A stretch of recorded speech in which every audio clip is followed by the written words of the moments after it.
Ya, ok. El resumen aquí repite muchas cosas de la ley. Por ejemplo, vamos al capítulo 5.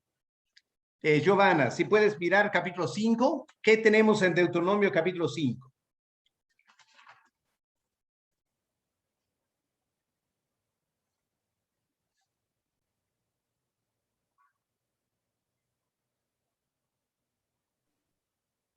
Sí, pastor, buenas noches. Capítulo 5, versículo, el 1. No, solo ¿de qué trata el capítulo 5?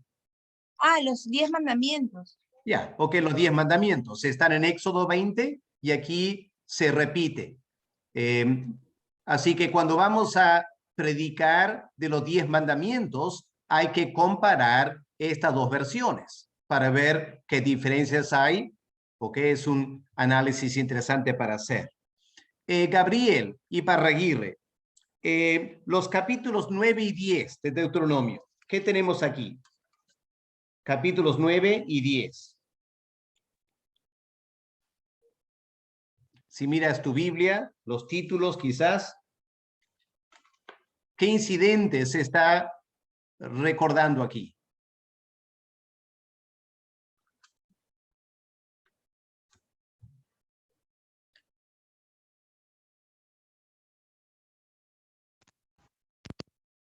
¿Puedes ver, Gabriel?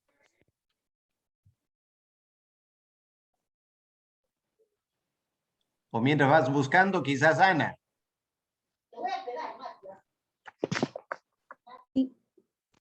Sí, capítulos 9 y 10, más o menos, ¿de qué trata? Sobre la rebelión de Israel en Horeb, y en el 10 sobre el pacto renovado. Y ahí, ¿qué incidente es?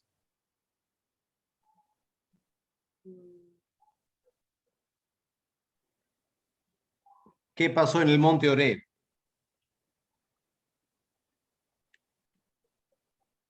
En el Horeb, cuando el pueblo se rebeló contra Dios, cuando Moisés bajó. ¿Cuándo qué?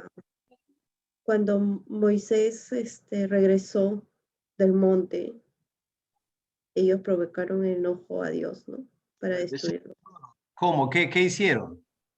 Hicieron un becerro. El becerro de oro, ¿no? Becerro de oro, ¿no es Oh. cierto? Ya, tiene que aprender a leer rápido el texto, ¿ya?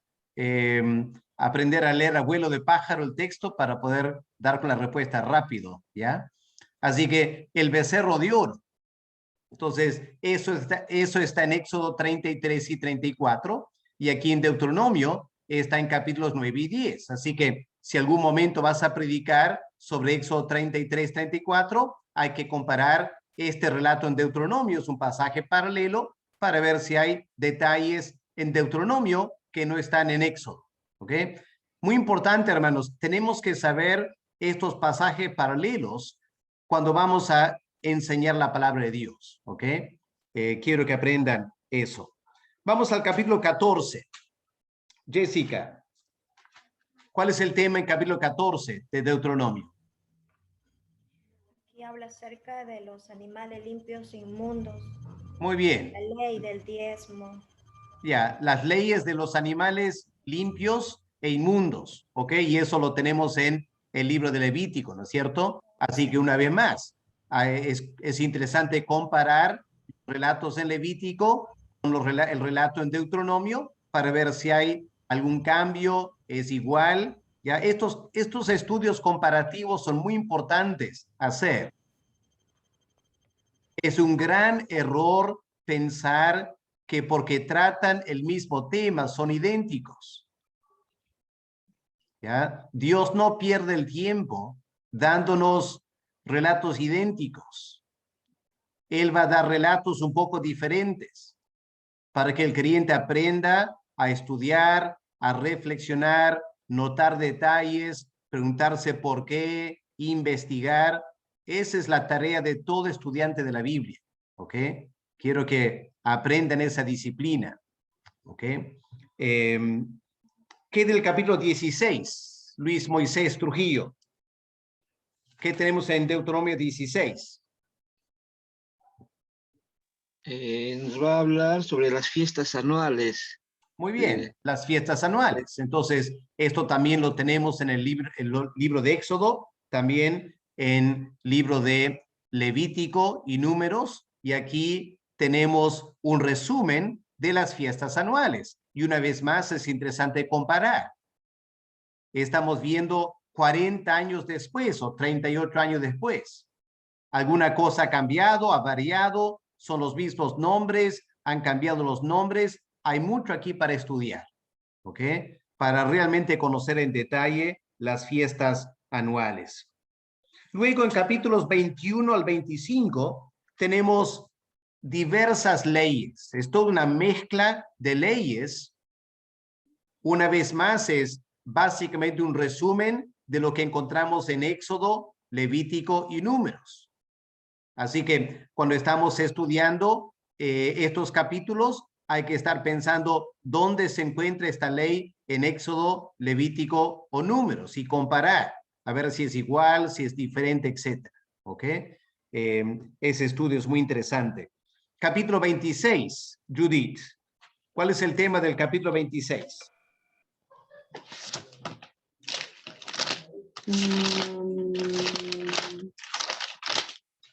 Sobre las primicias y diezmos. Ok, muy bien, excelente. Primicias y diezmos. Así que otra vez es un estudio interesante. ¿Cómo se usaban los diezmos y las primicias? ¿Qué dice Deuteronomio? Comparar con lo que dice Números, lo que dice Levítico. ¿Ok? Pasajes paralelos otra vez. Y finalmente, capítulo 27 y 28, Jonathan Palza. ¿Cuál es el tema de capítulo 27 y 28? Orden de escribir la ley en piedras sobre el monte Ebal y bendiciones de la obediencia. Ok, entonces, al igual que Dios había establecido promesas de bendición y advertencia de juicio por obedecer o no obedecer la ley, aquí tenemos también estas promesas y advertencias. Así que hay que comparar también con los otros libros. Así que hay muchas cosas que son parecidas, obviamente. Pero cuando leemos con cuidado Deuteronomio, vamos a encontrar que hay cosas diferentes, cosas nuevas. Y siempre es importante notar que es diferente. Por ejemplo, uno de los temas que es muy diferente aquí es el énfasis sobre el peligro de la idolatría, la necesidad de eliminar toda la idolatría en la tierra de Canaán. Miren capítulo 7, por ejemplo. ¿Cuál es el título, hermana Ruth Vázquez? ¿Cuál es el título en tu Biblia del capítulo 7? Advertencias contra la idolatría en Canaán. Muy bien. Entonces, ya indica claramente de qué se trata eso. Capítulo 7. Si vamos al capítulo 9. Wilmer, capítulo 9. ¿Qué ves ahí como título? Dios destruirá a los cananeos. Muy bien. Dios destruirá a los cananeos. Si vamos al capítulo 12, del versículo 29 en adelante, ¿qué encontramos ahí, Wilmer? 12, 29 en adelante. Idolatría. Muy bien. Ahora, qué interesante, ¿ya? Este énfasis no se encuentra en Éxodo, Levítico y Números. Pero encontramos varias secciones de Deuteronomio donde Moisés recalca el peligro de la idolatría y la necesidad de eliminar toda la idolatría en la tierra de Canaán. Y la pregunta es ¿por qué? ¿Por qué eso está en Deuteronomio? Pastor, es por el tiempo, porque lo otro fue escrito comenzando su peregrinaje, en cambio este ya es, el otro fue quizás una breve advertencia, pero esto de Deuteronomio es ya de alguna manera trayendo a memoria todo lo que el pueblo ha caído, ¿no? Ya teniendo en cuenta los errores que se han cometido, quizás, pastor. Ya, muy bien, excelente. Entonces, 38 años antes, cuando estaban acampados al pie del monte Sinaí, no estaban por entrar en la tierra prometida. Así que Moisés no recalca mucho eso. Pero cuando están por entrar a la tierra prometida, Moisés lo repite y lo repite y lo repite, porque Moisés sabe muy bien lo que va a pasar. ¿Ok? Así que tenemos este nuevo énfasis en Deuteronomio. Vamos al capítulo 12. ¿Cuál es el título del capítulo 12, hermana Irma? El único lugar de culto. Muy bien, el único lugar del culto. ¿A qué se refiere eso? El único lugar del culto. ¿Qué piensan? El tabernáculo. Santuario, Bueno, ¿no? el tabernáculo ya estaba establecido. Que quitan los otros altares, ¿no? O algo así.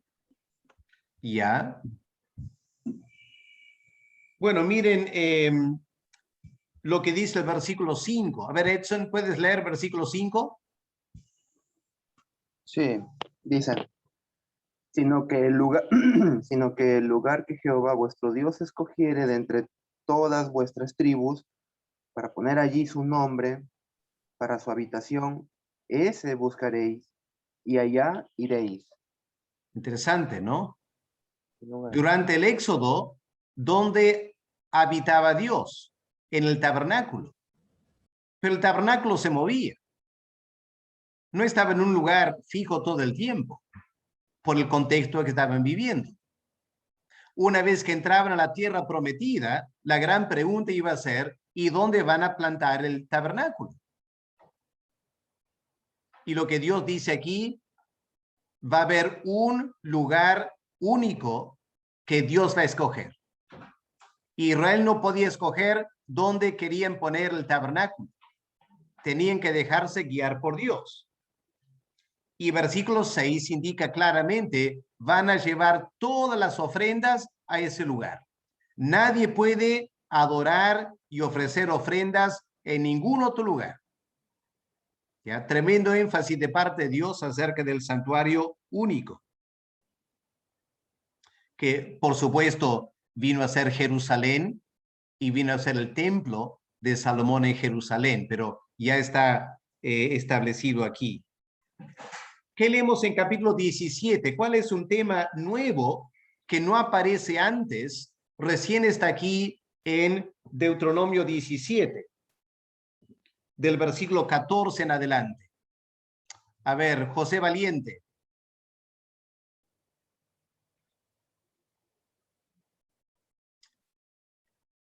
Hermano José. Versículo 14, ¿no? ¿Qué tenemos? ¿Cuál es el tema? En Deuteronomio 17, versículo 14 en adelante.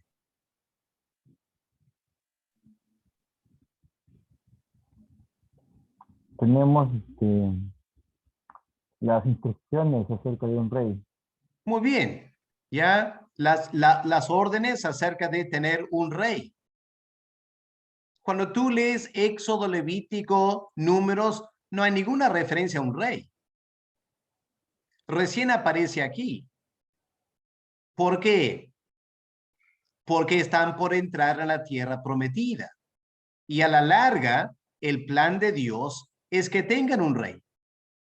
Así que ya hay instrucciones acerca de ese rey.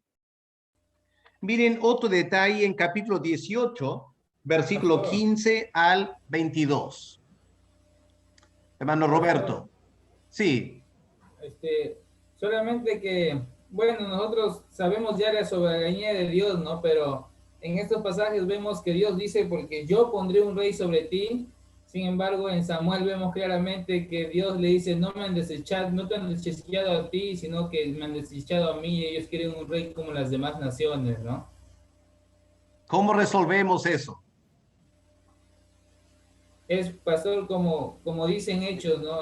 Que Jesucristo fue enviado, no me acuerdo el versículo, en Hechos 2:32 me parece, previo conocimiento y anticipado conocimiento de Dios, pero fue entregado por manos de los fariseos, de los saduceos de ese tiempo, ¿no?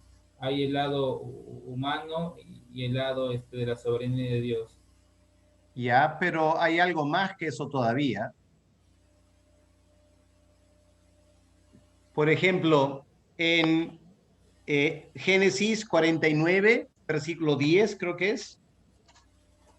Génesis 49, 10 que leemos.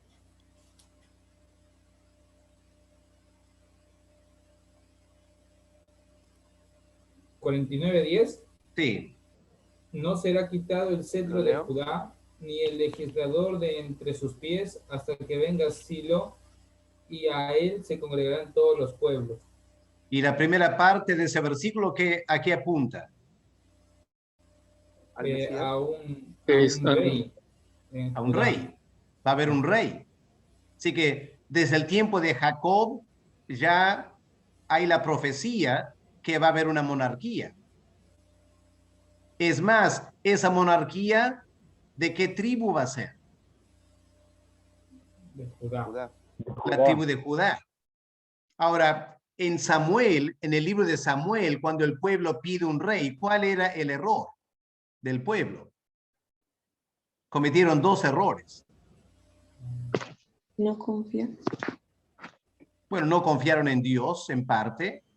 Pidieron un rey, pero no, yo que me acuerdo no dijeron de qué tribu, dijeron solamente queremos un rey como las demás naciones lo tienen. Ya.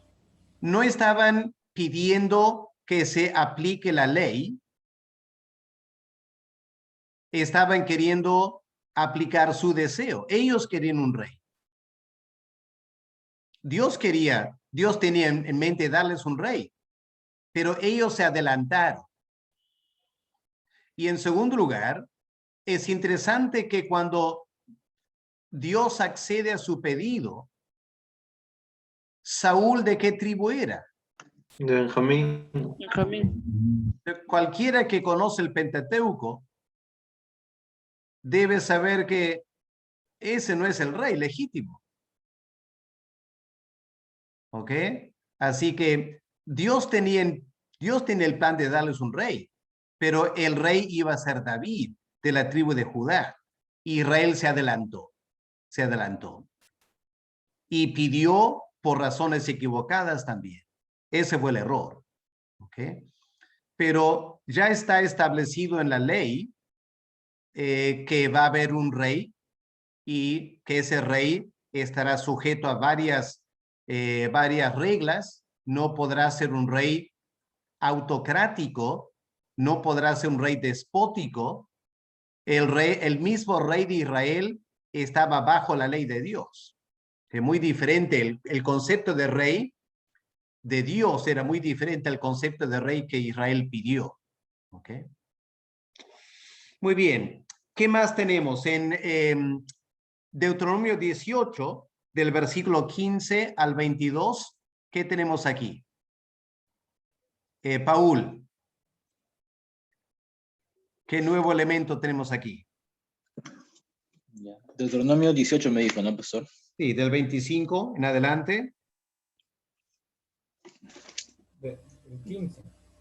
Del 15. Perdón, Del 15. 15, está mirando mal. 15.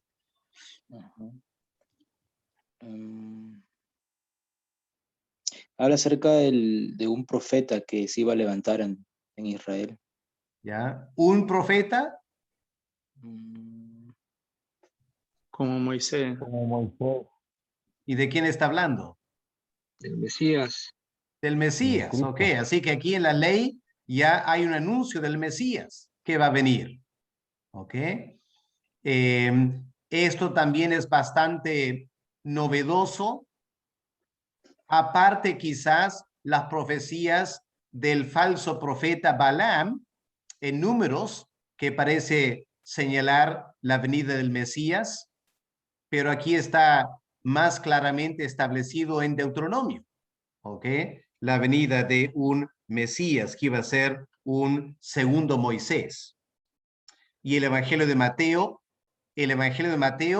está escrito para cumplir o para mostrar cómo Cristo cumplió este pasaje en Deuteronomio. Por eso Herodes trató de matar a Cristo como el faraón trató de matar a los judíos, y el Señor pasó 40, el Señor se fue a Egipto, al igual que Moisés estuvo en Egipto, y hay muchos paralelos en Mateo entre Moisés y el Señor Jesús, ¿ok? Para mostrar que el Mesías era el profeta señalado en Deuteronomio capítulo 18. Miren capítulo 20, ¿cuál es el tema? Luis Jauregui, capítulo 20, ¿cuál es el tema aquí? Las leyes sobre la guerra. Muy bien, las leyes sobre la guerra. ¿Y por qué no hay estas leyes en Éxodo, Levítico, Números? ¿Por qué aparecen aquí recién en Deuteronomio? Porque ya se iban a la conquista de la tierra prometida. Exactamente. ¿Ok? Ahora, no es que Dios no había mencionado estas cosas antes. Moisés les está recordando lo que Dios había revelado. Pero Moisés no narra todo en Éxodo, Levítico y Números. Algunas cosas que Dios habló, Moisés recién lo menciona ahora porque era más apropiado mencionarlo en Deuteronomio que mencionarlo cuando estaban acampados al pie del monte Sinaí. ¿Ok? Tenemos que tratar de colocarnos en los zapatos de Moisés y entender la coyuntura en la cual él está hablando. Y los criterios humanos, obviamente divinos también, que guiaron la redacción de la ley. No es que estas cosas recién Dios lo revela a Moisés. Moisés está repitiendo la ley que Dios había dado. Solo que él señala estas cosas nuevas que no están en Éxodo, Levítico y Números, porque el momento ha llegado para recordar a Israel las cosas que Dios ya había dicho. ¿Ok? Estas eran las cosas importantes que tienen que escuchar ahora. En otras palabras, Deuteronomio es un resumen de la ley dada por Dios a Israel en el monte Sinaí, pero con miras a la conquista y la vida en la tierra prometida. ¿Ok? Esa es la perspectiva de Deuteronomio. Es un resumen de la ley ya dada 38 años antes. Pero el material es seleccionado cuidadosamente por Moisés, pensando en la conquista y la vida en la tierra prometida. ¿Ok? Para que tengamos eso en mente cuando estamos leyendo y estudiando el libro de Deuteronomio. ¿Ok? ¿Está claro? ¿Alguna pregunta quieren hacer?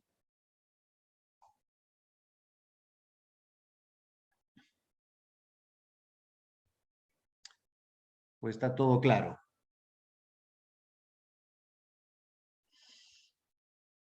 Muy bien, si no hay preguntas, vamos al tercer punto. Cuando llegamos al capítulo 31, aquí sí tenemos algunos elementos novedosos. Elementos que realmente no encontramos con tanto detalle. Bueno, el primero, no con tanto detalle, aunque hay algo ya en Números, pero el capítulo 32 y 33 es material totalmente nuevo que Dios recién le da a Moisés. ¿Qué es capítulo 31? El nombramiento de Josué para ser el sucesor de Moisés. Así que llega un momento muy emocionante, ¿no es cierto? Cuando Moisés se prepara para entregar el cargo al sucesor. Algo que pocas veces se hace, ¿no es cierto? Hay pocos líderes que mientras están vivos entregan el liderazgo al siguiente.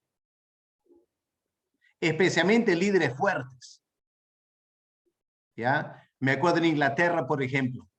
Margaret Thatcher, la dama de hierro en Inglaterra, ella enfrentó muchos llamados a nombrar un sucesor, dejar el cargo a otro, pero ella estaba decidida, jamás iba a dejar el cargo.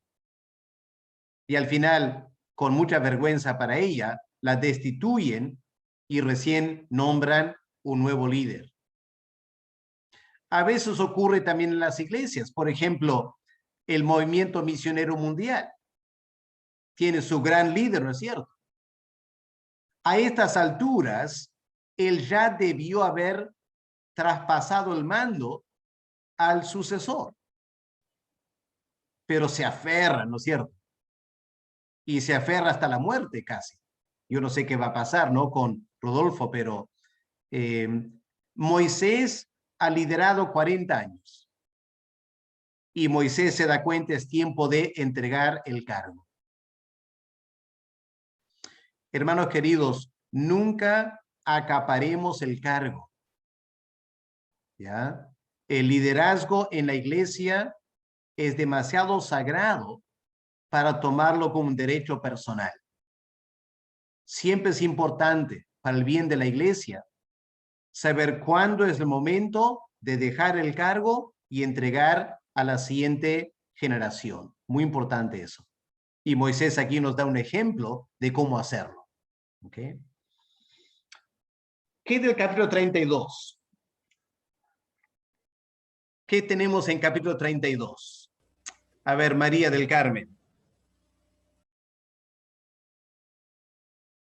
Capítulo 32, ¿de qué trata?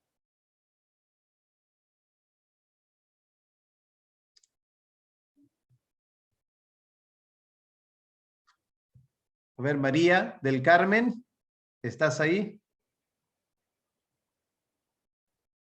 ¿O Manuel? Manuel. Pastor, sí, acá estaba capítulo leyendo. 32. Estaba leyendo al final del capítulo 32, vemos que ahí es donde se le permite a Moisés contemplar la tierra de Canaán. No, pero al comienzo. Al comienzo hay una lectura de... Bueno, el título no tengo acá, dice, escuchad cielos y hablaré. Un cántico de Moisés. Cántico de Es Moisés, ¿no? Muchos de ustedes creo que están usando Biblias virtuales y el gran problema con Biblias virtuales es que no tienen títulos. Se hace mucho más difícil en una clase usar una Biblia virtual. Yo les recomiendo, hermanos, siempre en el seminario tengan su Biblia física, ¿ya? Se les va a hacer mucho más fácil, ¿ya? Que lo que están muchos de ustedes tratando de hacer con sus Biblias virtuales, ¿ok?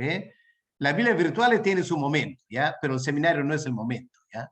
Así que tengan la buena costumbre de tener sus Biblias abiertas en el seminario para poder avanzar mejor la clase, ¿ok? Ya, el capítulo 32 es el cántico de Moisés. ¿De qué se trata este cántico? ¿Y por qué Dios le revela este cántico a Moisés? Este cántico tiene dos temas. En primer lugar, el cántico celebra la grandeza de Dios y lo que Dios hizo para con su pueblo. ¿Ok? Es la primera parte. Hasta el versículo 14 más o menos. Versículo 15. ¿Cuál es la primera palabra del versículo 15? Pero.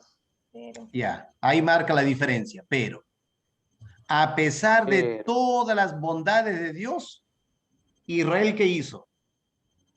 Engordó Jesurún, tiró coces, engordaste, te cubriste de grasa. Y cuando eso pasó, ¿qué ocurrió con Israel?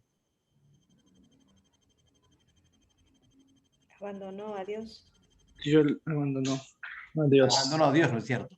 ¿Cuándo abandonó a Dios? ¿En qué momento abandonó a Dios? Cuando engordó. Cuando le iba bien. Cuando le iba bien, cuando engordaron. Muy bien. Ahora, una pregunta capciosa política. ¿Por quién van a votar en la segunda vuelta? ¿Votamos por Keiko para que nos vaya bien? ¿Vamos a engordar bastante? ¿Qué pasará con la vida espiritual? ¿O vamos por Pedro Castillo y nos hacemos pobres? No. Para pensar, ¿no? ¿Cuántos evangélicos están pensando en eso? ¿Ya? Pocos. Miren Estados Unidos. ¿Cuál es la condición espiritual de Estados Unidos? ¿Cuál es la condición espiritual de Inglaterra, de Europa, países capitalistas? Triste, muy triste. ¿Cuál es la condición espiritual de la iglesia en China o en Cuba? No estoy haciendo una declaración política, hermanos, ¿ya? No me interesa indicarles por quién votar, ¿ok? Y obviamente hay grandes problemas con Pedro Castillo, ¿ya? Lo que quiero es que aprendan a reflexionar espiritualmente, no solo política o materialmente. Se supone que somos el pueblo de Dios. Debemos tener un criterio bastante diferente que del mundo. ¿Ok? Así que solo les hago recordar esto, que históricamente, cuando la iglesia ha vivido y ha engordado, ha sufrido espiritualmente. Y en tiempos de sufrimiento y persecución, la iglesia ha prosperado. Ahora, no es que vamos a ser masoquistas, ¿no es cierto? Lo que estoy diciendo es que el creyente no tiene por qué desesperarse. Si por alguna razón Dios decide mandarnos el camino de Venezuela, probablemente será para el bien de la iglesia.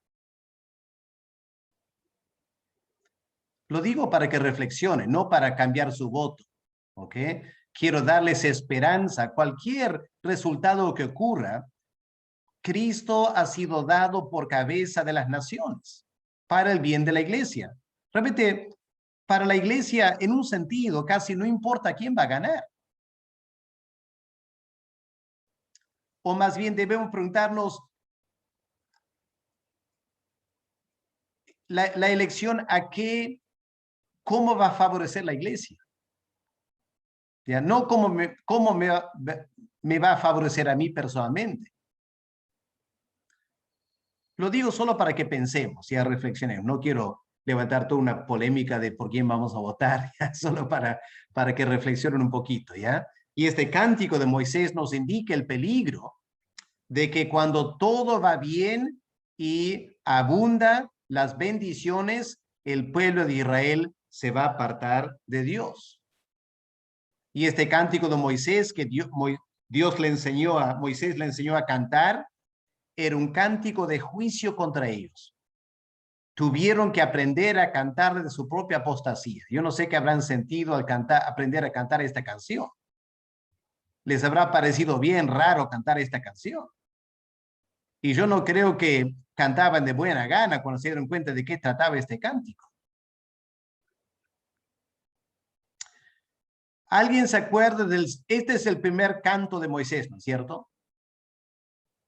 Bueno, hay un primer canto en Éxodo 15 quizás, ¿ok? Cuando cruzan el Mar Rojo y hay un canto de celebración ahí.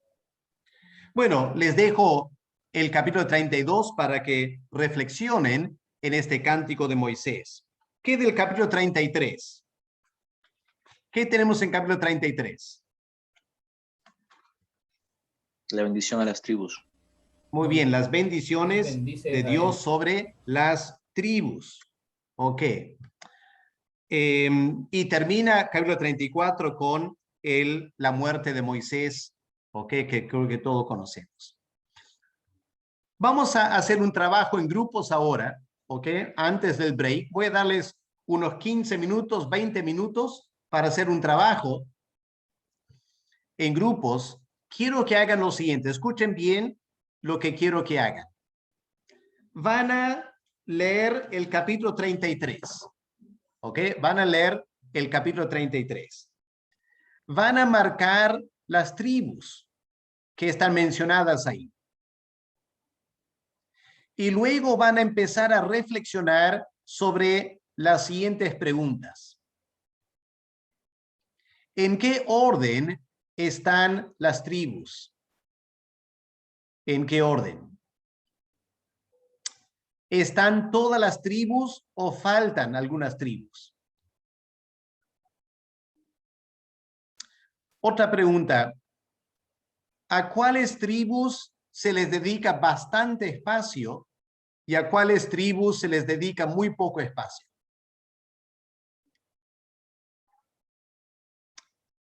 Y en todo esto yo les animo, si pueden hacerlo, aunque el tiempo les va a ganar un poquito, pero vuelvan a Génesis 29:30, que es el relato del nacimiento de los hijos de Jacob. Ahí está el orden en que los hijos nacieron.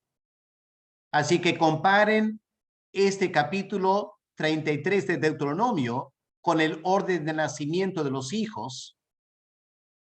Y también comparen con Génesis 49, donde tenemos la bendición de Jacob. ¿Ya? Traten de hacer esa clase de comparación. Tendrán que trabajar rápidamente, ¿ok?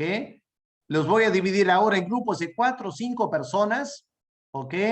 Pueden hacer el trabajo solos, pueden conversar, como quieran hacerlo, ¿ya? Y después, después de unos 20 minutos, vamos a reunirnos para conversar un poquito de lo que han averiguado, ¿ok? ¿Está claro lo que van a hacer, no? Muy bien, vamos a ponerlos en grupos ahora.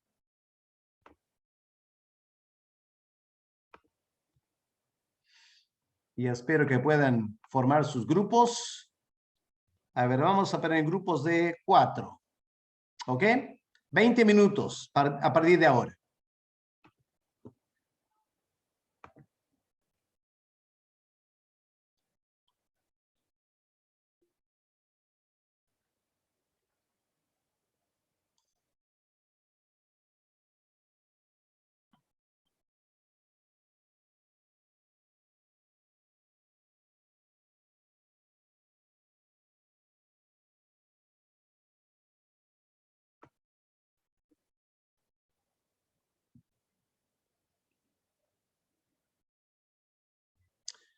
Carlos, ¿estás ahí? ¿O María?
Muy bien.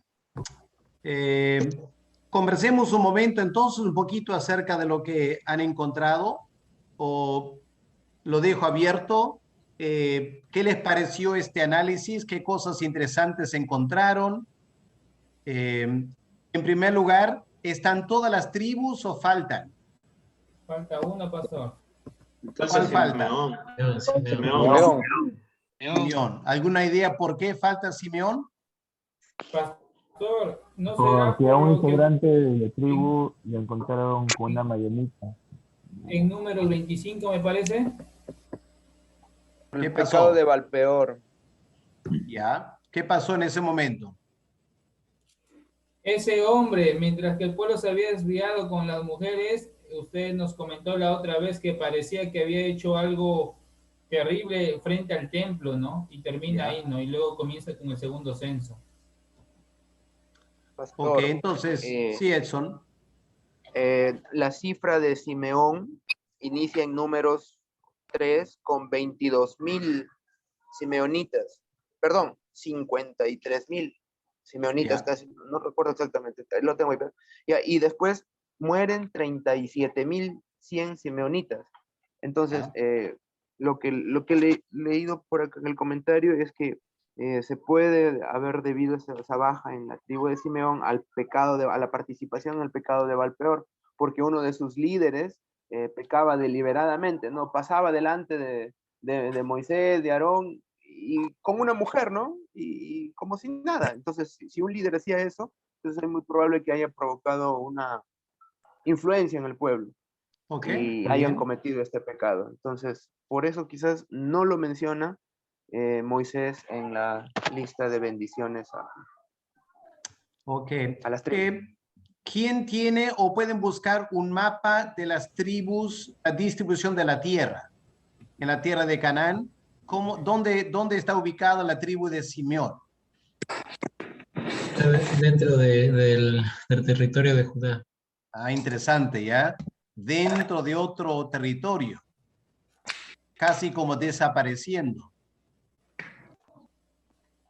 Así que eso es interesante, ¿no? Eso es simbólico también. Una tribu que colapsó en población por un pecado y luego en la repartición de la tierra fue dada tierra dentro de otra tribu. Bueno, son algunas ideas que podría explicar la ausencia de la tribu de Simeón aquí. Segunda pregunta, el orden. ¿Por qué el orden? ¿Es igual que el orden de nacimiento? No. No, no está en orden. No, no está igual. No están iguales. No está igual. Ok, ¿alguna idea de por qué no está igual? ¿O cuál podría ser la razón?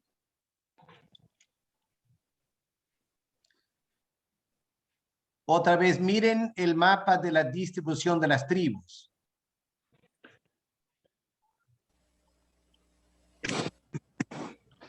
¿Pueden ver alguna correlación entre la distribución de las tribus y el orden aquí?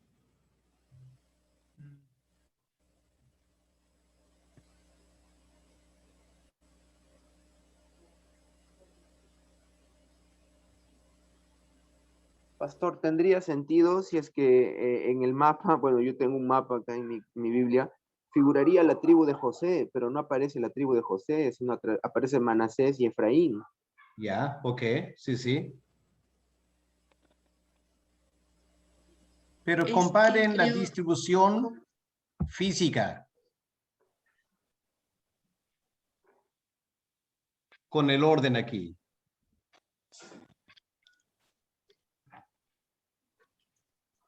Los primeros se iban más al sur, ¿no? O estaban un poco más al sur. Más abajo, Judá, junto con Rubén está, ¿no? Ahí está. Ya. Y después iban ascendiendo. Más arriba. Parece que hay parece que el orden de las que están mencionadas aquí refleja el orden geográfico asignado para explorar esa idea, ¿no es cierto? ¿Y cuál dio lugar a cuál? Es que esta orden aquí dio lugar a la distribución o es por la distribución que algún editor lo puso en ese orden. Bueno, son ideas que uno tiene que especular, ¿no es cierto? Investigar más el texto. En términos de cuánto tiempo Moisés da a cada tribu, ¿qué notaron en cuanto al espacio a las tribus? En la bendición. ¿Cuál tiene más espacio, cuál tiene menos? José tiene más. José tiene más, ¿no es cierto? 132 palabras. Leví Ya. tiene 111. Ok. Entonces, hay una preferencia por Leví, por razones obvias. Es la tribu sacerdotal. Aunque no recibieron territorio, hay toda una descripción de la bendición de Dios sobre ellos. Y luego tenemos también Efraín y Manasés, que llegaron a ser dos grandes tribus y hay más espacio dedicado a ellos. Al ir hacia el norte hay menos espacio, ¿ok? Hacer también, pastor. Bueno, una vez más, el propósito del ejercicio no era que ustedes alcancen las respuestas definitivas, era simplemente mostrarles técnicas de estudio, cómo debemos investigar, comparar, hacer preguntas, buscar respuestas, porque esto es como estudiamos la Biblia. ¿ok? Tenemos que aprender a estudiar la Biblia, notar estas cosas. Comentarios a veces nos ayudan, no siempre, pero estamos en el seminario, ¿ok? Seminaristas deben aprender a estudiar desde los primeros principios, no ir corriendo a un comentarista a ver qué nos dice. Ya eso para líderes de células, líderes laicos, pero para personas que pretenden ser pastores o misioneros o llamados a la obra, tenemos que aprender a estudiar de cero, usar nuestro cerebro, saber cómo estudiamos, cómo investigamos, técnicas de investigación, ¿ok? Lo que el seminario debe ayudarles es formarles en un montón de diferentes técnicas de investigación que ustedes después van a pasar su vida estudiando, ¿ya? Cuando tengan más tiempo para hacerlo, cuando les toque predicar o lo que sea, ¿ok? Pastor. Sí. Disculpe, hace rato ya he visto la palabra Jesurum. Creo que se refiere a Israel, ¿no? Pero nos podría ampliar un poquito esa palabra Jesurum porque no conozco un poco. Sí, es un número poético. Se encuentra básicamente en literatura poética para hablar de Israel, ¿ok? Confieso que no me acuerdo ahora exactamente qué es lo que significa, pero es un nombre poético para Israel. ¿Ok? Muy bien. Solo para terminar esta parte, el punto 4 en la separata es evidencias de una mano editorial. ¿Ok? Muchas personas piensan que aunque Deuteronomio fue escrito por Moisés, hay algunas indicaciones que hubo otra mano que dio el toque final a este libro. Ya he mencionado la introducción, el preámbulo, que parece una persona reportando o escribiendo la introducción a este libro. Obviamente el último capítulo 34 no pudo haber sido escrito por Moisés, así que alguien al final añadió el capítulo 34 para completar la muerte de Moisés. Pero también tenemos algunas frases interesantes. Por ejemplo, vamos a Deuteronomio 2, el versículo 22. ¿Alguien puede leer el versículo 22, por favor?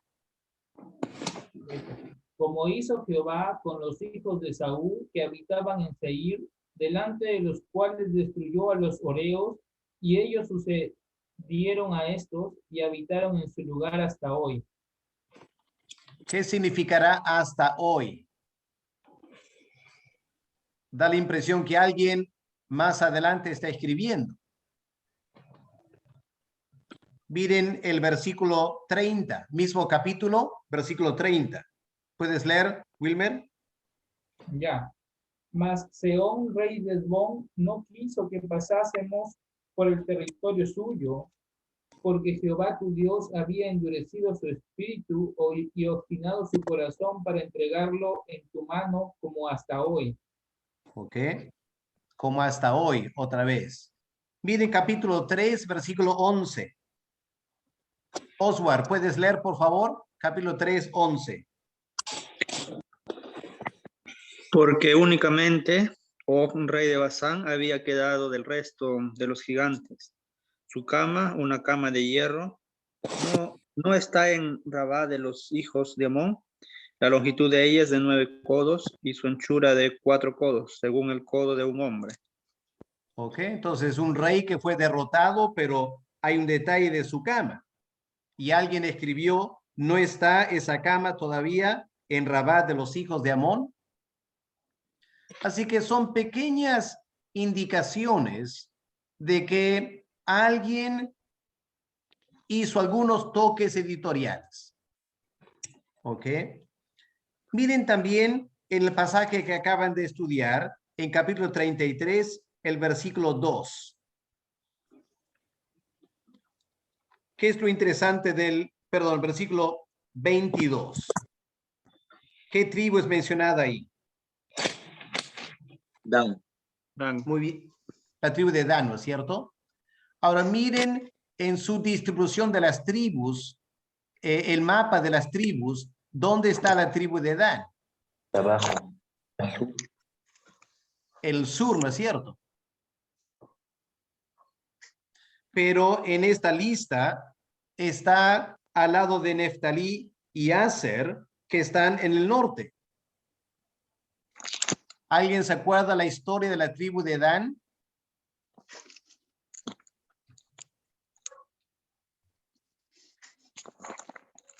¿Se acuerdan que en el libro de Josué, ellos se quejan de que no era suficiente territorio para ellos? Así que se van al norte y conquistan tierras al norte, y parte de la tribu de Dan se traslada al norte al final. Y aquí... ¿Neftalí, pastor? ¿Perdón? En Neftalí. Ya por ahí, no me acuerdo dónde está En mi mapa tengo que dentro de la tribu de Neftalí, por una especie de lago, el lago Ulda, hay el punto que dice Dan. Ya, no fue el territorio original. A ver si miramos... Estaba por Benjamín, entre Efraín y Benjamín. Ya, inicialmente se les dio territorio al sur, ¿ok? Pero luego se quejaron diciendo que no había suficiente espacio y querían trasladarse al norte. ¿Ok? Estoy buscando dónde está ese detalle.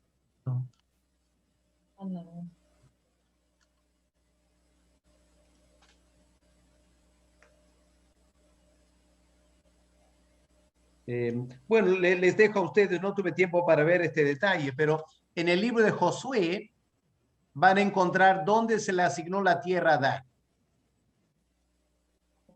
Y luego van a encontrar que Dan requiere más territorio y se van al norte. Pero aquí en Deuteronomio, Dan ya está mencionado al norte, no al sur. Eso da a entender una de dos cosas. O el orden de las tribus en capítulo 33 refleja la orden final con Dan al norte, o cuando Moisés pronuncia esta bendición en capítulo 33, él está profetizando que Dan va a terminar en el norte. Y podrán pensar cuál de las dos opciones prefieren. ¿Okay? Pastor, pero al final terminó con 2 territorios entonces, ¿no? Ya, pero al final Dan estuvo mucho más identificado con el territorio del norte.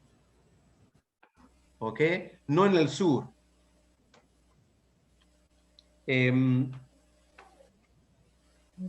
Habrá que... Ahí, según la historia, sabemos qué pasó con el norte y con el sur, ¿no, pastor? Bueno, lo interesante del sur es que cuando se dio las 10 tribus, se separaron durante la monarquía. ¿Se acuerdan? Después de Salomón, 10 tribus se separan. Dan estaba entre esas 10 tribus. Aunque inicialmente su territorio estaba pegado a Judá y a Benjamín. Pero ya se estaban identificando más con el norte. Y en Apocalipsis, el capítulo 7, en los 144,000, Dan no aparece. Y Dan no aparece en Apocalipsis porque Dan, estando al norte, vino a ser sinónimo con la primera tribu que cometió apostasía y abandonó el culto a Dios. Estaba tan lejos de Jerusalén. ¿Ok? Lanzo estas ideas. Gracias. Alguien ha puesto aquí Josué 19, versículo 47, cuando le faltó territorio a Dan. Josué 19, versículo 47. Lo que estoy queriendo ayudarles a entender que la Biblia es un todo, está integrado. Entonces, cuando quieres entender, por ejemplo, la lista de las tribus en un pasaje como Apocalipsis capítulo 7, los 144,000, ahí están las 12 tribus. Cuando estudias vas a encontrar algunas tribus no están, otras tribus se duplican, el orden de las tribus, y hay que aprender a aplicar esta clase de investigación. ¿Por qué los cambios? ¿Ok? Y uno tiene que investigar toda la Biblia para contestar, tener respuestas congruentes a esas preguntas. ¿Ya? Hay demasiadas personas que dicen, los 144,000 son 12,000 judíos convertidos de cada una de las tribus. Demasiado simplista esa respuesta, porque pasa por alto muchos detalles textuales que esa idea no explica. Y uno tiene que investigar, ¿ok? Y al investigar los 144,000, ¿qué tribus faltan? Tienes que volver a estas listas, Deuteronomio 33, Génesis 49, Génesis 29 y 30, y tratar de armar un rompecabezas y empezar a explicar por qué el orden, por qué la diferencia, por qué la exclusión, ¿ok? La Biblia es un libro muy complejo para estudiar, ¿ok? Y hay mucho todavía por estudiar. Bien, bueno, lo dejamos entonces el libro de Deuteronomio. Espero que les ha dado algunas nociones nuevas de este libro para poder tomar en cuenta. Vamos a la última parte de la clase ahora. Lo siento que esta noche no hay break porque estoy queriendo avanzar para que la semana que viene tengamos solo el examen final y nada más, ¿ok? Ahora vamos a contestar esta pregunta. Moisés termina de escribir el Pentateuco. Y ahora, ¿qué lugar ocupa el Pentateuco en el resto de la Biblia? Esta pregunta es a la vez interesante e importante.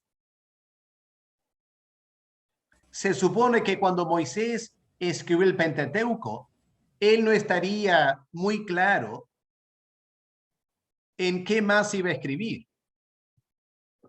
Yo creo que Moisés estaría tremendamente sorprendido al pensar que sus 5 libros eran solo la primera parte de 66 libros. Y ahora tenemos que contestar esta pregunta. ¿Cuál es el papel del Pentateuco en el resto de la Biblia? Bueno, vamos a empezar mirando la época desde Josué hasta David, la primera etapa de la historia. Como se sobreentiende, Josué, siendo el discípulo de Moisés, a lo largo de su vida, Josué valoraba la ley de Moisés y trata de hacer que todo el pueblo de Israel siga la ley de Moisés, ¿no es cierto? Miren lo que leemos en Josué capítulo 23, el versículo 6. A ver si Luis Moisés Trujillo puedes leer. Josué capítulo 23, el versículo 6.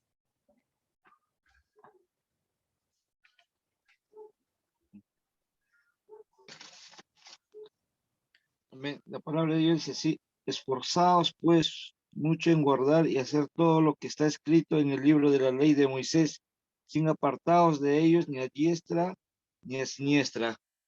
Ok, gracias. Ahí Josué está por morir y una de las últimas cosas que él dice es: acuérdense de guardar bien la ley de Moisés. Pasemos al capítulo 1 de Jueces. ¿Qué leemos en versículo 20? Jueces 1, el versículo 20. Ana, ¿puedes leer, por favor?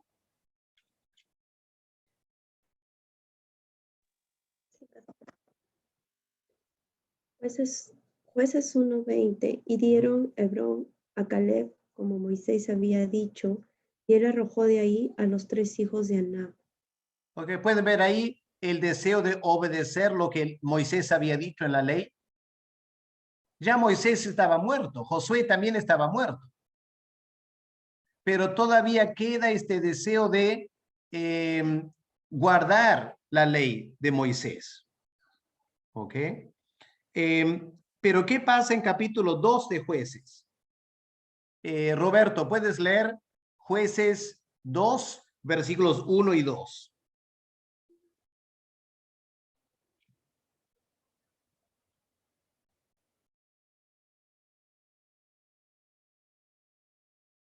Creo que no está. José Valiente, ¿puedes leer?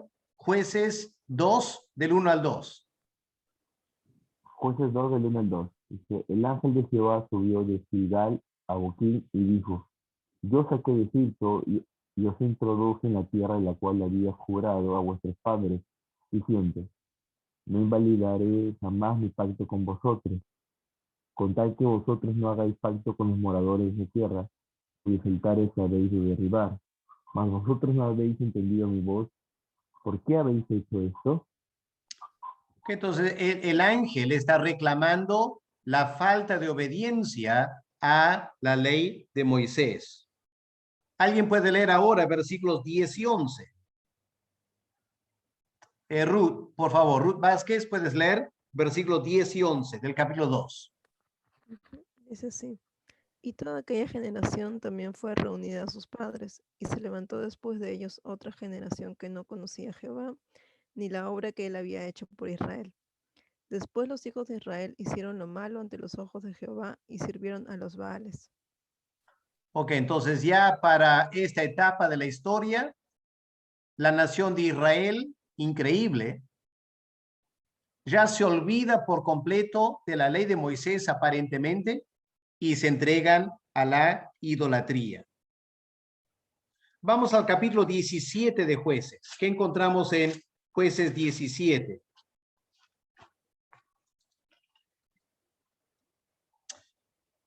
Habría que leer todo el capítulo, pero los primeros versículos quizás, ¿ya? Jueces 17. Hubo un hombre del monte de Efraín, y anoten el lugar, del monte de Efraín, la tribu de Efraín, que se llamaba Micaía, el cual dijo a su madre, los 1100 ciclos de plata que te fueron hurtados, acerca de los cuales maldijiste y de los cuales me hablaste, he aquí el dinero está en mi poder. Yo lo tomé. Así que un hombre que roba a su madre. La madre usa el nombre de Jehová, bendito seas de Jehová, hijo mío. Él devolvió los 1100 ciclos de plata a su madre. ¿Y qué hace su madre? En verdad he dedicado el dinero a Jehová. Qué lindo, ¿no es cierto? He dedicado el dinero a Jehová por mi hijo, para hacer una imagen. ¿Cómo que lo has dedicado a Jehová para hacer una imagen? Si la ley de Jehová dice, no hagas imagen. Bueno, ¿qué pasa entonces? Versículo 4. Él devolvió el dinero a su madre, tomó su madre 200 ciclos de plata y los dio al fundidor, quien hizo de ellos una imagen de talla y una de fundición, la cual fue puesta en la casa de Micaía.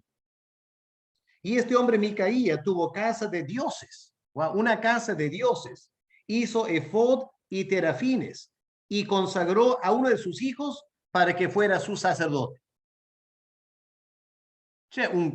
Un caso omiso total a la ley de Moisés.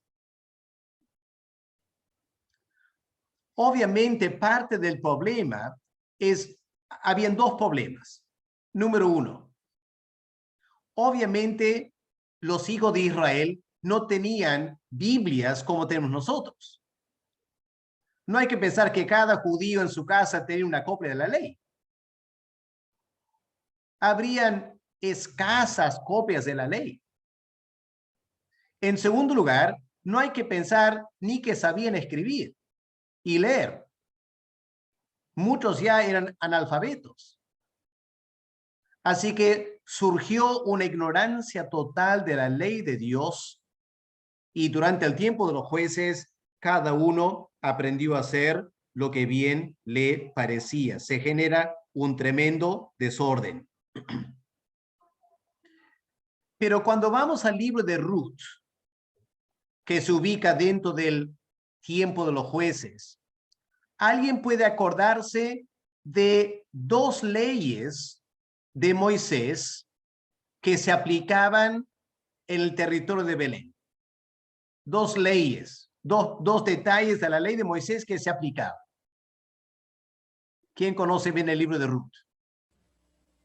La de redimir, pastor. Ya, una, la de redimir al pariente que estaba pobre y la tierra. ¿Cuál es la otra ley? La de los hijos, cuando mueren, que León y Malón tenía que esperar para que les dé más hijos a sus esposas. Ya, porque eso era parte de la ley del pariente cercano, pero cuando vuelven a la tierra de Belén, Noemí y Ruth, ¿Ruth a qué se dedica?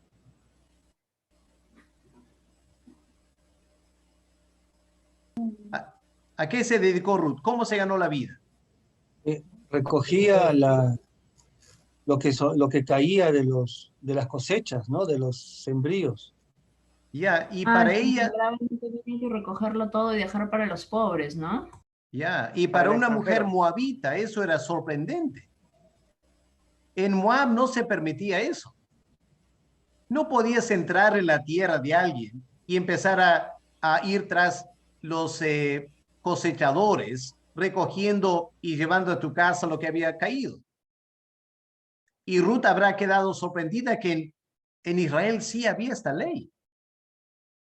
Así que algunas leyes de Moisés sí se aplicaban, ¿ok? Pero otras no se aplicaban. Ahora, cuando vamos al primer capítulo de Samuel, ¿qué encontramos? Samuel capítulo 1. ¿Alguien puede leer versículo 3? Primero de Samuel 1, versículo 3. Y todos los años aquel varón subía de su ciudad para adorar y para ofrecer sacrificios a Jehová de los ejércitos en Silo, donde estaban dos hijos de Elí, Ofni y Fines, sacerdotes de Jehová. Bueno, eso algo es rescatable a lo menos, ¿no? Hay un culto a Dios en un santuario único y están los sacerdotes oficiando. Así que obviamente, en medio de todo la apostasía espiritual de los jueces, había un pequeño remanente que trataba de guardar la ley de Moisés. La gran mayoría no hacían caso, pero había un pequeño grupo, un pequeño remanente. ¿Se imaginan ese remanente sería mal visto por los demás ciudadanos como anticuados? ¿Qué están haciendo guardando la ley de hace 400 años o lo que sea? ¿Ya? Pero ahí están obedeciendo la ley de Moisés. Pero si avanzamos al capítulo 2, ¿qué encontramos en versículos 12 al 17? Primero de Samuel 2, versículos 12 al 17. El pecado de los hijos de Elí. Muy bien. Los hijos de Elí eran sacerdotes. Pero ¿cómo estaban ejerciendo el sacerdocio? Si miramos el versículo 16 y 17. Y si el hombre le respondía, quemen la grosura primero y después toma tanto como quieras, él respondía, no, sino dámela ahora mismo. De otra manera, yo la tomaré por la fuerza. ¿Cuál es el problema ahí? La ley de Moisés decía claramente, primero tienen que ofrecer la grosura a Dios quemada. Y luego el sacerdote puede tomar el resto. Y la persona que traía la ofrenda, obviamente llevaba la ofrenda queriendo guardar la ley de Moisés. Y encontró que el sacerdote quería tomar cierta carne antes de hacer el sacrificio. Y el hombre reclamaba que se cumpla la ley de Moisés. Y el sacerdote no quería. Así que vemos aquí esta situación de apostasía espiritual en la mayoría algunos, un pequeño remanente, queriendo que se cumpla la ley de Moisés. Al final, ¿quién levanta a Dios?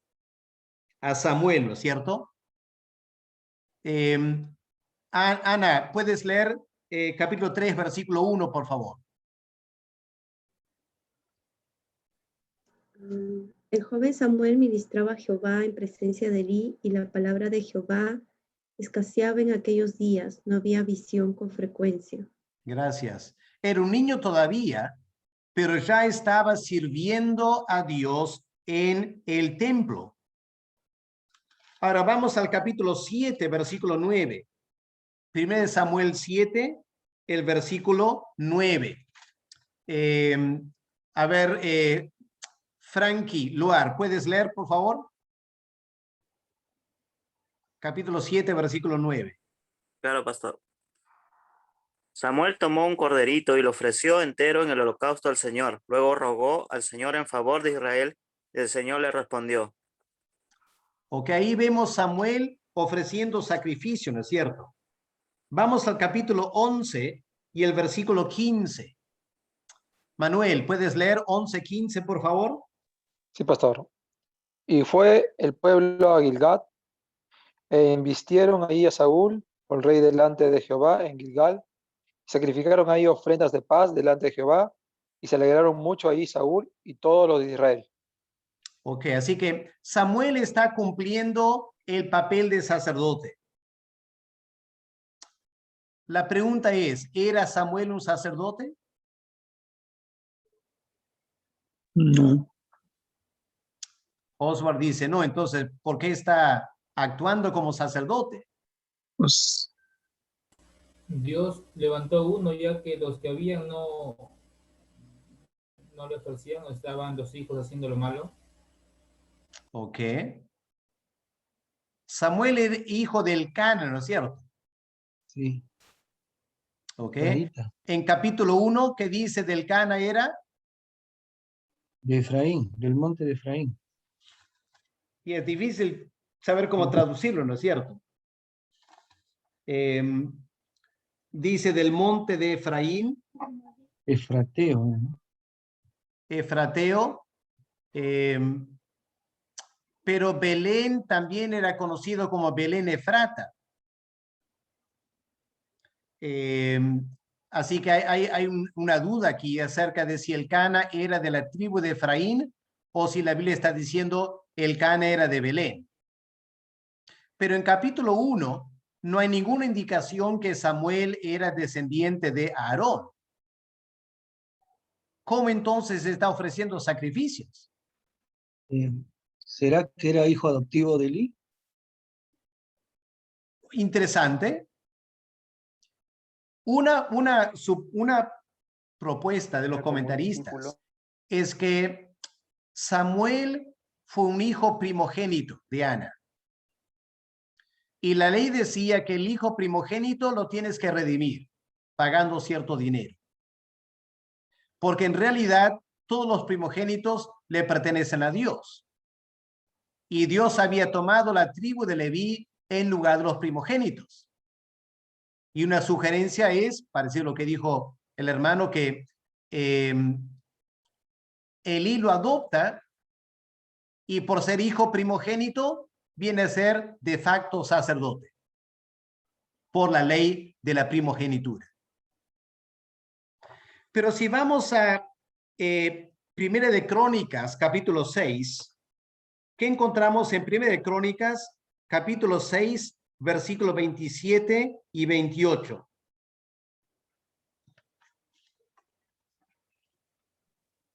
Elcana, su hijo, Sofaí, su hijo, Natán, su hijo. 26, 27, 28. Capítulo 6, versículos 27 y 28. Allá, Eliab, su hijo, Jeroboam, su hijo, Elcana, su hijo. Los hijos de Samuel, el primogénito Basni y Abías. Muy bien, ahí aparece el nombre de Samuel. Sí. Pero si miramos el título de ese capítulo, en Crónicas, son descendientes de Leví. Descendientes de Leví. Así que parece que, según Crónicas, Samuel era de la tribu de Leví. Así que estaría viviendo por Belén, de repente, una ciudad de los levitas. Bueno, más cosas para investigar, ¿no es cierto?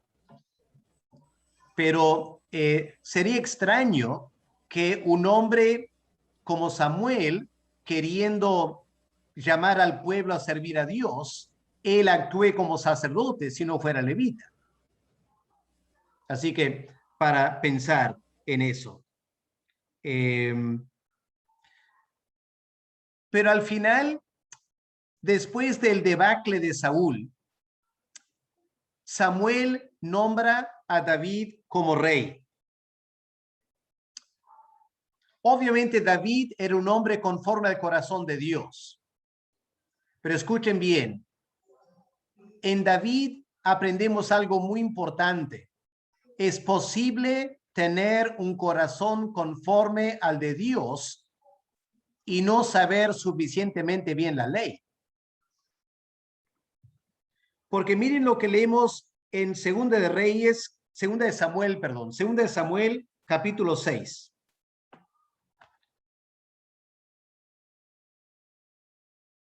Segunda de Samuel, capítulo 6, versículos 3 al 8.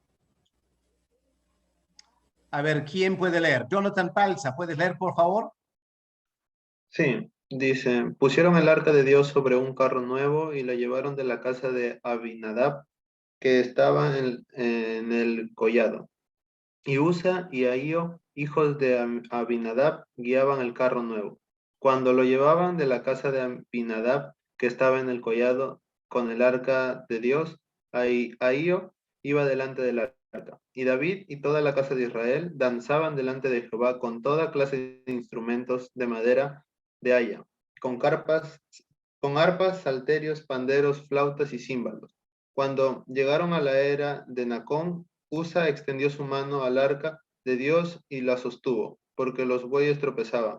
Y el furor de Jehová se encendió contra Usa y lo hirió allí Dios por aquella temeridad, y cayó allí muerto junto al arca de Dios.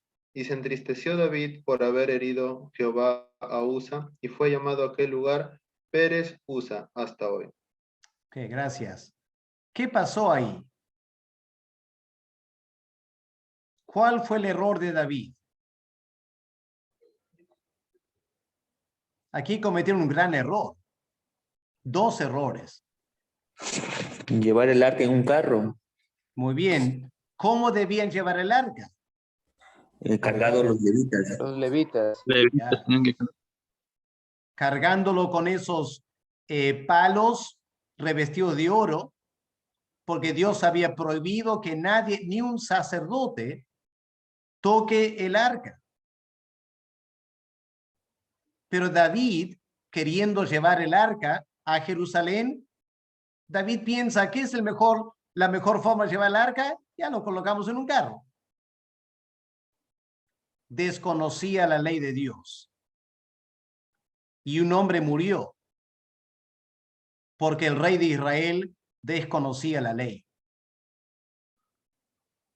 Cuando Deuteronomio había dicho que antes que el rey asumiera el trono, el rey tenía que hacer una copia de la ley. Hacer una copia. Tenía que copiar letra por letra, palabra por palabra, toda la ley de Dios, el rey.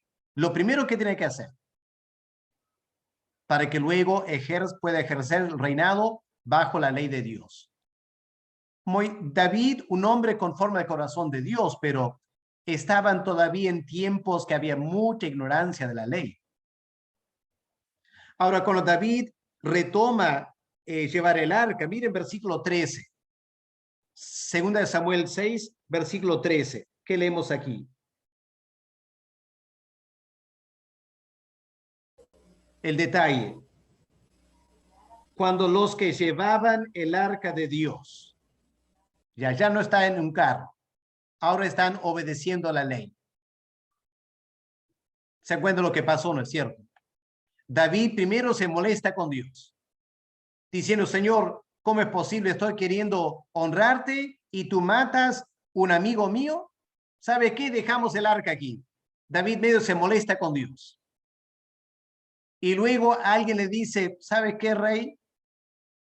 Es que pasamos por alto la ley. La ley dijo hay que cargar el arca. Ya David se tranquilizó. Y meses después llevan el arca, pero ahora cargándolo. Y el rey tiene que aprender la ley. Y por eso cuando vamos a Primera de Reyes, el capítulo 2, ¿qué leemos en Primera de Reyes 2, el versículo 3? A ver, Irma, ¿puedes leer, por favor?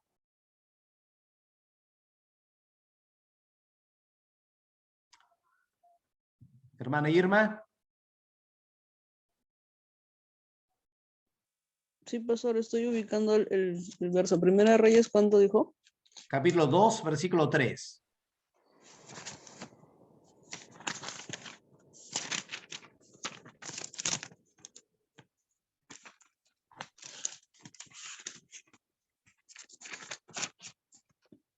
Sí, ya lo tengo. Ok.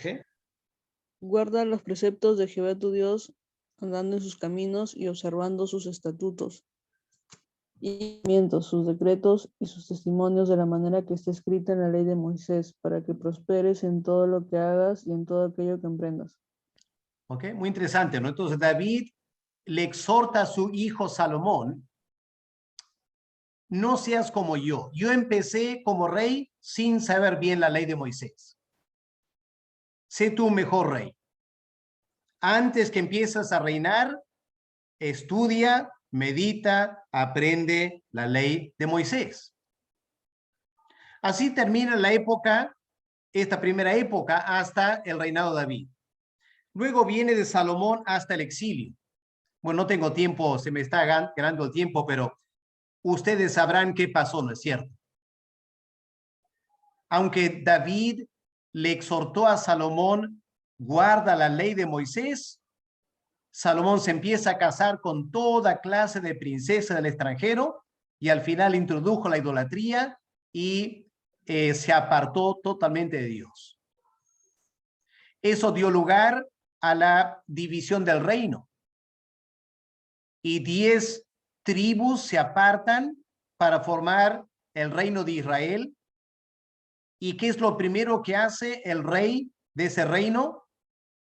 Nombra nuevos sacerdotes, un nuevo templo, ídolos de oro, nuevas fiestas, reinventa todo el culto.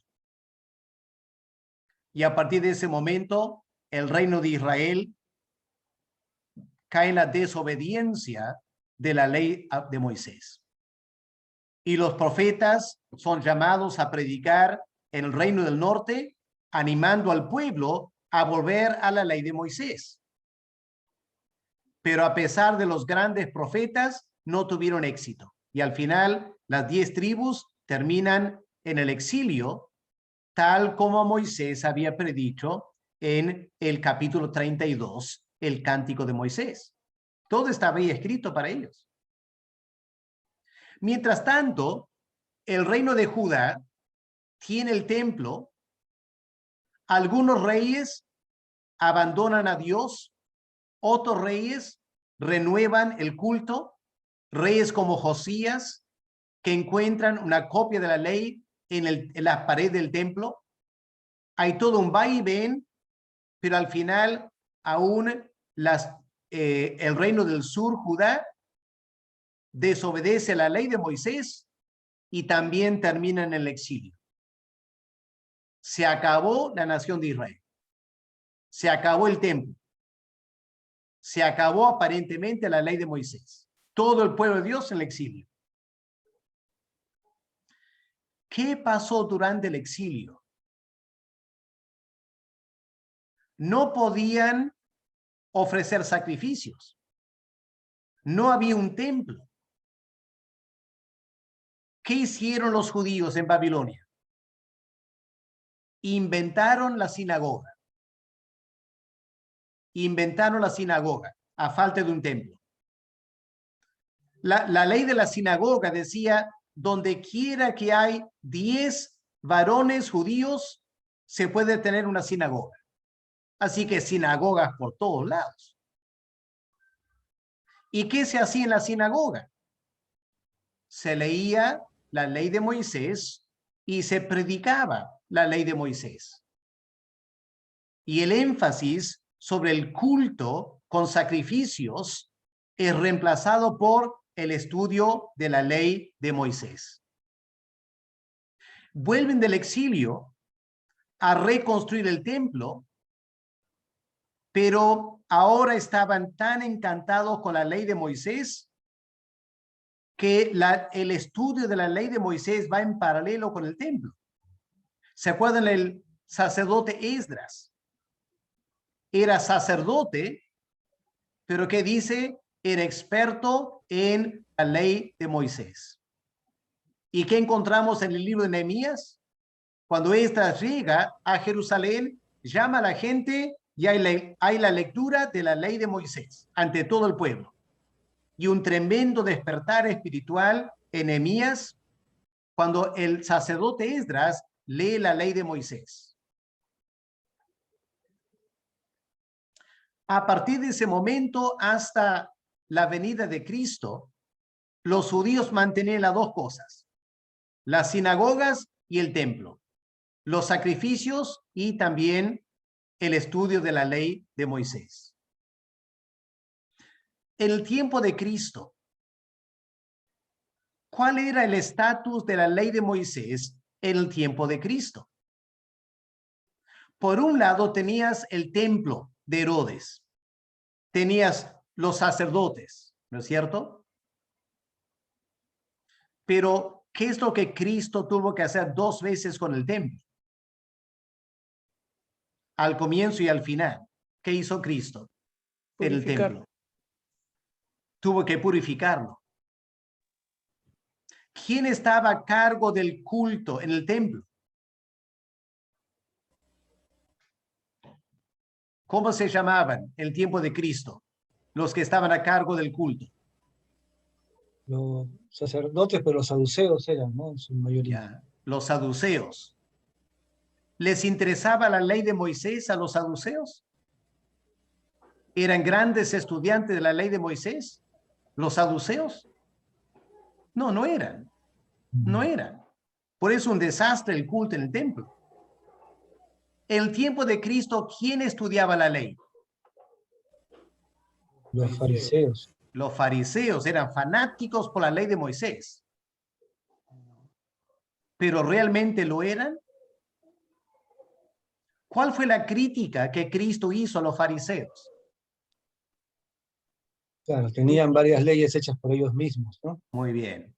Ellos daban más lugar a las tradiciones que a la misma ley de Moisés. Inventaron tradiciones que anulaban la ley de Moisés. Así que detrás de la fachada de que amaban mucho la ley de Moisés, no era cierto. Y cuando Cristo vino hace 2000 años, encontró en Israel que nadie realmente amaba la ley de Moisés.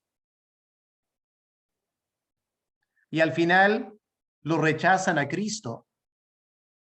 Y el Señor Jesús establece un nuevo pacto.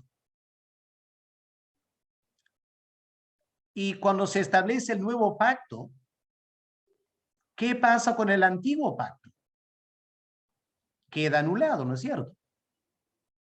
Y la ley de Moisés era parte del antiguo pacto. Así que con el nuevo pacto, la ley de Moisés queda anulada. Y el autor de Hebreos trabaja eso en bastante detalle, mostrando que ahora la iglesia está bajo la ley de Cristo, la ley del Espíritu, y es el Señor Jesús y el Espíritu Santo que ayuda a la iglesia a reinterpretar la ley de Moisés, entendiendo que la ley de Moisés apuntaba a Cristo. Y la ley de Moisés estaba lleno de sombras que encontraban su cumplimiento en Cristo.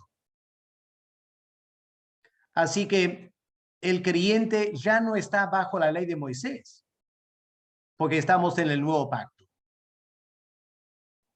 Sin embargo, para terminar, miren lo que leemos en 1 Corintios, el capítulo 9. ¿Qué leemos en 1 Corintios, el capítulo 9? Para que nosotros aprendamos a usar bíblicamente la ley de Moisés. ¿Ok? Para que nosotros aprendamos a usar bíblicamente la ley de Moisés. Aquí está el ejemplo de Pablo. Vamos a leer 1 Corintios 9, el versículo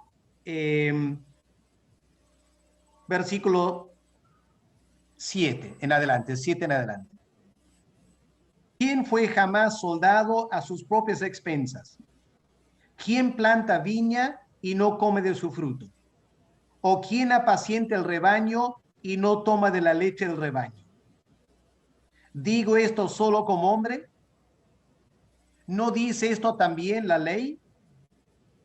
Porque en la ley de Moisés.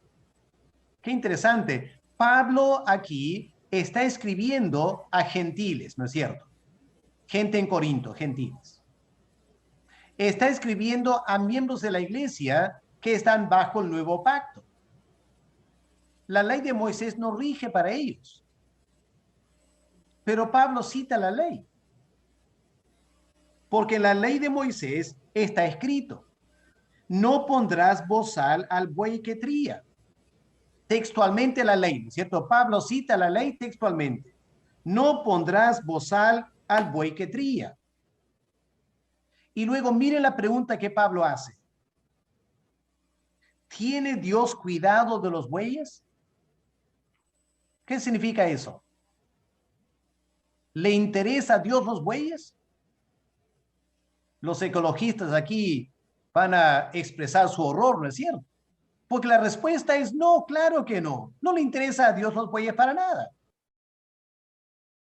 A Dios le interesan los hombres, no los bueyes. Bueno, no voy a ampliar más eso ya, pero para el buen entendedor. ¿Qué dice el versículo 10? O lo dice enteramente por nosotros. Noten, enteramente por nosotros. No dice en segundo lugar, o quizás también para la iglesia. Pablo dice, esta ley no tiene que ver con Israel. Esta ley tiene que ver con la iglesia. Pues por nosotros se escribió. ¿Qué significa nosotros ahí? Nosotros, los integrantes del nuevo pacto. La ley de Moisés fue escrita enteramente para los integrantes del nuevo pacto. ¡Wow! ¡Qué afirmación! Porque con esperanza debe arar el que ara, y el que trilla con esperanza de recibir del fruto. Hermanos, aquí tenemos Pablo, un fariseo, rabino, experto en la ley de Moisés, ahora convertido. Y el Espíritu Santo, obrando en Pablo como apóstol, le lleva toda la verdad. Y toda la verdad es lo siguiente, escuchen bien. La letra de la ley de Moisés fue dada a Israel. ¿Ok? La letra de la ley de Moisés fue dada a Israel. Pero el espíritu de la ley de Moisés fue dada para la iglesia. ¿Ok? El espíritu de la ley fue dada a la iglesia. Así que Pablo empieza con la letra. ¿Qué dice la letra de la ley? Cuando el buey está trillando, no le pongas un bozal. ¿Pero por qué no? Porque Dios está diciendo, déjale al animal comer mientras trabaja. ¿No es cierto? Déjale al animal comer mientras trabaja. Esa es la letra dada a Israel. Tenían que aplicarlo literalmente. Pero Pablo, inspirado por el Espíritu Santo, hace esta pregunta tan importante. Pero ¿cuál es el espíritu de la ley? ¿Cuál es el principio aquí? Y el principio es: el que trabaja merece comer de su trabajo. Y lo aplica al apoyo económico a los que trabajan en la obra. ¿Pueden ver cómo Pablo está usando la ley? Si alguien le preguntara a Pablo, la iglesia cristiana, ¿puede olvidarse la ley de Moisés?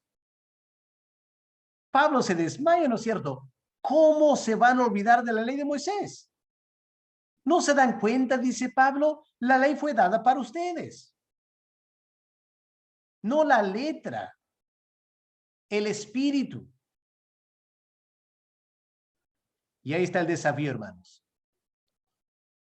Tenemos que sentarnos con un cuaderno y un lapicero. Y empezando con los 10 mandamientos. Y todas las leyes. Hay que hacer esta pregunta. ¿Cuál es el espíritu detrás de esta ley? Eso es lo que yo debo rescatar. Dios no pierde tiempo dando cosas que no tienen sentido. El Pentateuco es muy importante para la iglesia. Pero tenemos que captar el espíritu. Y ahí, hermanos, ustedes tienen para toda su vida trabajo para hacer. Ley por ley, preguntarse, ¿cuál es el espíritu aquí? Porque fue dado para nosotros, los creyentes. Ok, hermanos, así que aquí terminamos el curso del Pentateuco y empieza su responsabilidad de pasar el resto de su vida estudiando. ¿Ok? El curso es lo de menos. Lo que hayan aprendido y ahora aplicar a su vida es lo importante. ¿Ok? ¿Alguna pregunta para terminar? Pastor, disculpe, exactamente no es sobre lo último que usted ha comentado, pero surgió una pregunta en mí. Sé que los sumos sacerdotes en el tiempo de Jesús ya lo estaban poniendo los romanos. No sabía exactamente yo que los que servían en el templo eran los saduceos, pero ¿quiénes lo ponían a ellos, pastor? Como no sé si eran de la tribu de Leví, o cómo así ellos fueron puestos como sacerdotes en ese tiempo, pastor. Disculpe la pregunta. Ya realmente serían descendientes de Leví, de la familia de Aarón. ¿Ok? En el tiempo de los macabeos empezaron a exigir que se cumpla la ley de Moisés. ¿Ok? Así que eran descendientes de Aarón, pero había mucha corrupción. Por ejemplo, en el tiempo de Cristo habían 2 sumos sacerdotes. Eso no era la ley de Moisés. Los romanos podían nombrar el sumo sacerdote, pero tenía que ser un descendiente de Aarón. ¿Ok? Pero los saduceos eran los que estaban a cargo del templo y por ende eran descendientes de Aarón. Se les llama sacerdotes, pero también saduceos, y eran personas más marcadas por el helenismo, la cultura griega, que por amor a la ley de Moisés, ¿ya? Había muchas tensiones teológicas en el primer siglo. ¿Okay?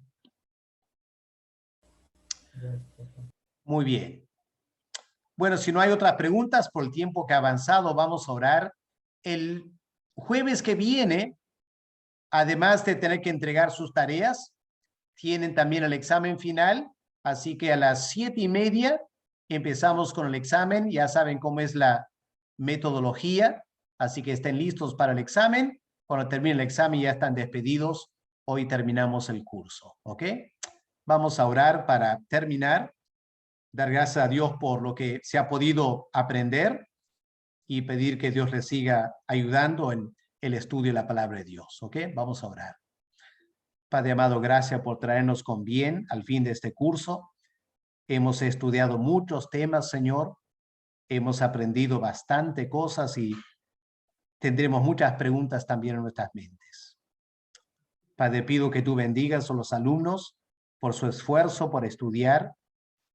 Y pido, Padre, que les des amor por tu palabra y un deseo de estudiar cada vez más para tu gloria y para tu honra. Ahora, Padre, danos un buen descanso esta noche. Guárdanos de todo peligro para que mañana podamos seguir sirviéndote en lo que tú nos das por hacer. En el nombre del Señor Jesús te lo pedimos. Amén. Amén. Muy bien, chicos, estamos despedidos. Que Dios les bendiga.